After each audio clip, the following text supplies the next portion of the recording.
All right, let's dive right into the ultimate quest in astrophysics, peeling back the curtain on the literal dawn of the universe. In this explainer, we're going to look at how we pushed the absolute limits of technology to catch a glimpse of the very first luminous glows that emerged right after the Big Bang. But to do that, to truly understand our cosmic origins, we needed to build an observatory unlike anything humanity had ever attempted before. Which brings us to a pretty wild question. How exactly do you build a time machine to see 13.5 billion years into the past? Well, to answer that, we really have to look at the creation of the James Webb Space Telescope as a series of seemingly impossible problems, followed by just brilliant sci-fi level engineering solutions. We're talking about a machine that had to completely reinvent how we gather light, manage heat, and operate entirely autonomously in the freezing void of deep space. So, here is a roadmap for the explainer today. We'll start with the quest for first light, move into folding a golden eye, check out an SPF 1 million shield, then parking in deep space, followed by instruments seeing the invisible, and we'll wrap it all up with rewriting cosmic history. Okay, part 1, the quest for first light, seeking the dawn of the universe.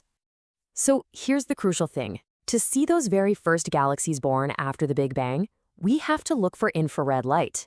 You see, because the universe is expanding, the visible light from those ancient galaxies has been stretched over billions of years into much longer, invisible infrared wavelengths. And infrared is essentially incredibly faint heat energy. This perfectly illustrates our first massive hurdle. If the telescope has literally any warmth of its own infrared glow will completely blind its highly sensitive instruments. It'd be like trying to spot a firefly while staring directly into a searchlight. Moving on to part 2, folding a golden eye. Engineering the ultimate mirror. To gather this extremely faint light from the edge of time, engineers knew they needed a massive primary mirror. We're talking 6.5 meters across. But, well, that created our next big hurdle. It was way too big to fit inside any existing rocket. The workaround? Pure genius. They built it out of beryllium so it could fold up like an origami drop leaf table and actually survive the freezing vacuum of space. Beryllium is this ultra-lightweight metal that's incredibly strong, meaning these 18 hexagonal segments weigh just 20 kilograms each, and they're coated in a microscopic layer of gold to perfectly reflect that infrared light. This modular design is what allowed the whole massive structure to be packed away tight for launch, and once it's actually up there in space, the telescope performs this high-stakes mechanical ballet. The segments unfold, and then mechanical motors on the back of the mirrors painstakingly nudge them together so they act as one giant, seamless reflector. There are 7 tiny actuators per segment, working tirelessly in the dark to shape the ultimate optical surface. And to give you an idea of the extreme precision we're talking about here, engineers had to align these mirror segments to 1/10,000th the thickness of a human hair. That is a level of optical perfection that teams literally had to invent net new technologies just to achieve. No big deal, right? Part 3, an SPF 1 million shield, protecting those incredible optics.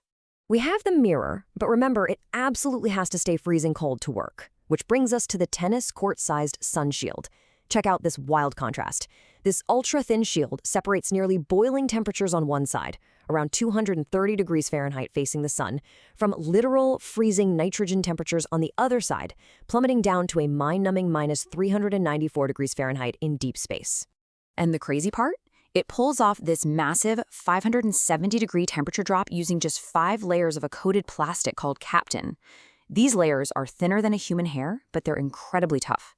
It uses the vacuum gaps between the layers as the ultimate heat insulator, while doped silicon and aluminum coatings reflect the sun's energy right back into space.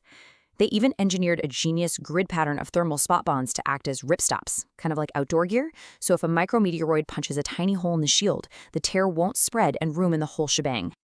All right, part 4, parking in deep space. Finding that perfect observational vantage point. Now, a sunshield is really only useful if the heat sources are all coming from the exact same direction, right? Which requires parking the telescope 1 million miles away from Earth. If you were just orbiting Earth like the Hubble did, you'd be dealing with heat bouncing off the Earth and the Moon constantly. So that brings us to Lagrange point 2, or L2. L2 is this bizarre gravitational saddle point that perfectly balances the Sun's and Earth's gravity, keeping the Sun, Earth, and Moon safely tucked behind Webb's sunshield at all times. It gives the telescope a totally uninterrupted 24/7 view of deep space without ever having to move out of the shadows. Part 5. Instruments Seeing the Invisible. The tools for capturing the cosmos. Okay, so we've built the telescope and we've parked it. Now we gotta look at the Integrated Science Instrument Module, which is basically the brains behind the mirrors. This toolkit is like a Swiss Army knife for astrophysics, packed with cameras and spectrographs that look at all varying wavelengths of infrared light. But what is absolutely mind-blowing here is NIRSpec. This specific instrument uses a grid of 250,000 tiny doors called microshutters to analyze the light of 100 different ancient galaxies at the exact same time. It is a massive, thrilling leap forward in our ability to efficiently survey the deep universe. Finally, Part 6. Rewriting Cosmic History. The discoveries that change everything. All of this breathtaking engineering leads us to the ultimate payoff, what the James Webb Space Telescope is actually seeing out there in the dark. And we are rapidly firing through discoveries here. First, mapping ancient interstellar comets like 3I/Atlas that literally predate our own solar system and reveal massive levels of heavy hydrogen. Next, unraveling the chaotic stellar winds in the extremely rare APEP system. And crucially, in systems like PDS-70, Webb is confirming that icy pebbles are actively delivering water to the inner rings of newly forming planetary systems. That's exactly where habitable terrestrial planets could be forming as we speak. But hold on, it gets even more profound. By finding specific complex molecules, stuff like acetaldehyde, ethanol, and methylcation, hidden deep inside stellar nurseries, Webb is proving that the chemical building blocks required for making habitable worlds are actively forming all across the cosmos. These aren't just rare one-off anomalies, they're setting the chemical stage for planetary systems before the planets even exist. Ultimately, I think this quote from NASA really hits the nail on the head. All of this revolutionary engineering, the origami mirrors, the ultra-cold instruments, the million-mile orbit, it's giving us profound clues about the origins of life and our own place in the universe. For the very first time, we're actually able to read the universe's recipe book. And with decades of operations still ahead of it. Honestly, the most exciting part of this entire explainer is that the biggest discoveries haven't even happened yet. We've really just opened this golden eye. So as Webb peers even deeper into the dark, what impossible thing do you think we'll find next?